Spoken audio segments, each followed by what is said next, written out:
welcome back. It is so great to have you here. Big hug. I hope that wasn't cringe. But yeah, it's great to have you here. I am delighted to have you here with me today. And my name is Morayo, and together we've been on a journey. We've been on different journeys, but most recently and more dominantly, we've been on a journey exploring different things about birthing, new life, parenting, motherhood, parenthood, and things in that light. And I'm sure that it has been beneficial to a couple of people. So today we're going to just be exploring that light again, just going a bit deeper, okay? As we know, birthing and giving new life is one of the most sacred things any human person could do, one of the most sacred things any race could do, any community could do, right? So it is celebrated and it is done in different ways. And I'm not even sure what led me to it. I believe it must be God. But sometime last week, I discovered some people's culture of giving birth, some people's customs of giving birth. And I found it really fascinating. And I think you guys may find it fascinating as well. So I'm going to be reading from my phone to you today. And we're going to be celebrating, honoring, learning from, maybe eyeing a bit some customs that revolve around pregnancy and delivery in different cultures. Okay, there will be short stories, as short as I possibly can tell them, but we will learn from them. Okay, are you ready? So I have my phone with me and we're going to be sharing about 5 or 6 stories, okay, from different parts of the world, Nigeria included.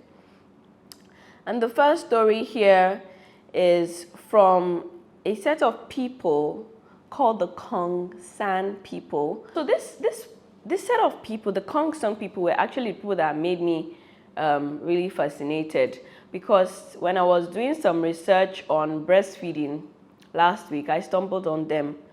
And it is said that sometimes they breastfeed their children 50 to 100 times a day. And I'm like, who are these people? 50 to 100 times? For real? So I had to go and check. I had to go and check on them, and I found a lot more interesting things about them. But I'm narrowing it down to how they deliver their child. So they're located in South Africa, and some of them are also located in where Namibia, Angola, southern Namibia, northern Angola. And they're basically the Kong people of the San tribe, or something like that. The Kong are one of the San people, and they live mostly on the western edge of the Kalahari Desert. That's just for context. But today I want to narrow down on how they deliver. So I will start from far. So the Kong women usually experience their first menstruation at the age of 16 and a half, and their first birth at 19 and a half, and their last birth at the age of 30, in their 30s or about that. So they marry really early, and they spend their 20s giving birth so that they are done in their 30s. Okay, so the Kong women often give birth unassisted, and they walk away from the village. Here's the catch. They walk away from the village and they walk for miles into a camp that is far from the village. And there they labor alone and give birth to the child. They dig a hole in the ground and put leaves in that hole, and that's where they deliver the child. They deliver the child, they do not cut the placenta, they deliver the child with the placenta, and they put the placenta on top of the child. Very interesting, right? So they believe that putting the placenta atop or next to the child is honoring the child, because the placenta is the child's guardian. So shortly thereafter, the placenta is then lightly covered with another large leaf. The new mother walks a short way to alert the older women who are somewhere around that she has completed the birth. And if a woman that is laboring has a delayed labor and they don't hear from her, there's some women that are not too far from the perimeter where she's giving birth that will go and meet her to help her. But they said that this rarely happens. Guys, I can't imagine this. Anyways, they say the gravity helps them. So she bends down in a hole like she's pooping and she delivers her child herself, placenta and all. Amazing, right? Come, women. You're amazing. You're amazing. That's why your story is coming first, because you guys, you're different. You're amazing. You're amazing, okay? So there's more things about these people that I just want to read out. I'm spending more time on them, but there'll be less time for others, okay? The time between the birth of the children are traditionally between 3 to 5 years, right? Because they're spending their productive years giving birth to those children. So they give birth to a child, and before they give birth to the next child, it's either 3 or 5 years. And they breastfeed the child to the point that they're going to give birth to the next child. So we are even shouting here that, you're breastfeeding for 2 years. People are breastfeeding for 3, 5 years. My days. But yeah, so there are other things that are very interesting about the Kong woman, right? So there's something that they do that is called collective mothering. Kong women often share an intimate sociability and spend many hours together discussing their lives, enjoying each other's company and children. In a short documentary film, a group of women, you can go and look for it, Kong women rest, talk, nurse their babies in the midst of one another while lying in the shade of a baobab tree. They support one another, they nurture their children together, and I think that's how motherhood should be. And this is my bit of helping another woman, or gisting with another woman, or nurturing another woman, of doing collective mothering. Okay, now moving to the next story about amazing birth customs around the world. So in Bihar, India, it is traditional for a woman to drink a glass of water if their labor is not progressing. But that's not all. That cold, refreshing water isn't just any ordinary glass of water, but it's a glass of water in which the mother-in-law has dipped her toes into. Yikes! So if a woman's labor isn't progressing, she's gonna drink mama's feet, her husband's mother's feet water. Okay, so that is another custom. That is number 2. Another custom that we see, this one happens in Jamaica, happens in Libya, Liberia, happens in India, and also happens in Nigeria, is that after a birth in all these places, the placenta and umbilical cord are saved.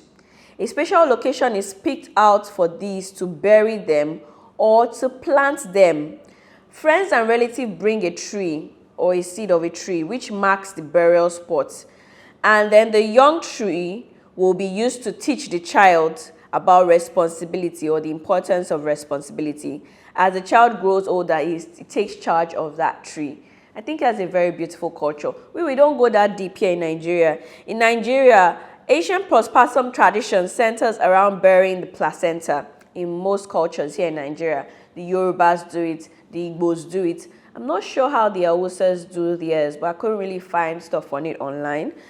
So if you're a Hausa and you have an idea how the cord, the placenta are taken care of, please let us know, okay? So the organ is considered to be somewhat spiritual and supernatural by a lot of these tribes, especially the Yorubas, who call it Ibiomo. Ibiomo can mean 2 things. It can either mean the original place of the child, the original home of the child, the origin of the child, or it can mean the origin of evil for the child. So Ibiomo, place of child, or Ibiomo, evil for child. So people are very careful with the placenta and the cord, umbilical cord. And there's a level of superstition even attached to it, that if someone gets a hold of that thing, they can use it against you if you're not careful, or your child. Okay, so the placenta is cleaned and put in a container. It could be a paper, nylon, it could be a bowl, and then it is taken to a place that is only known to the father, or the father's mother, or the father, and then that placenta is then buried. So that's why I said it's not as elaborate as the Jamaicans, whereby, you know, a tree is planted on it. But I know that for Igbos, they actually plant it somewhere in their compound that could be where a tree is. So that is a common custom for some people. Is that how it is in your own side?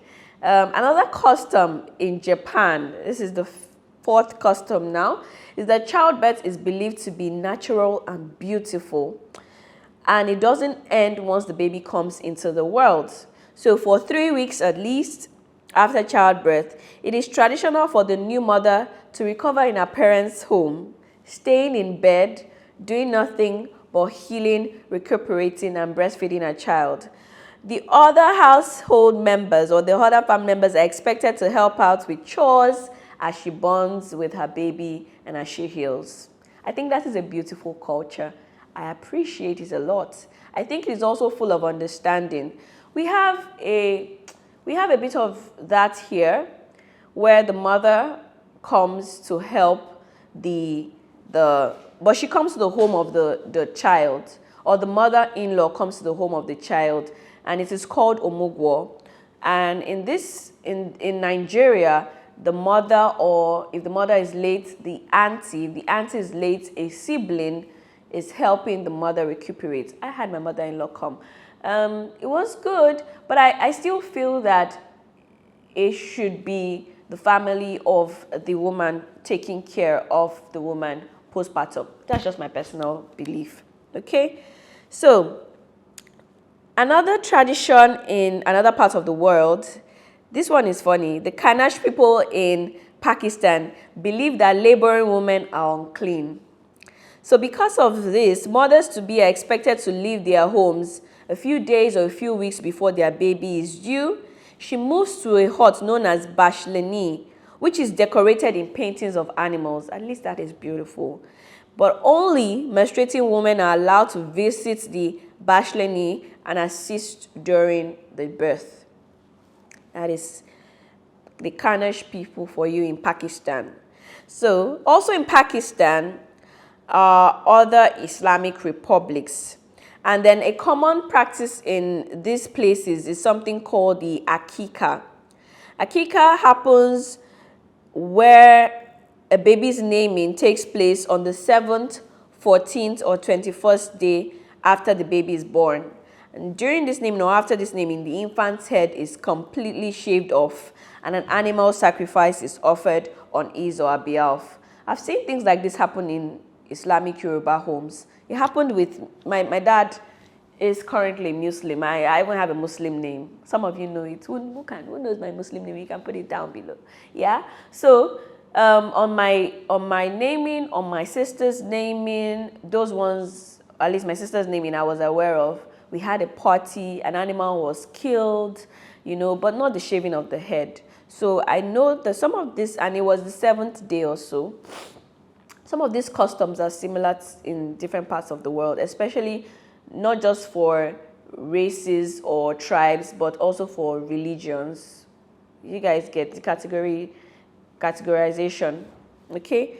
So now the final custom that I want to talk about, which is the 7th one, seven means perfection, is a custom in Brazil. Now this one had me doing like this.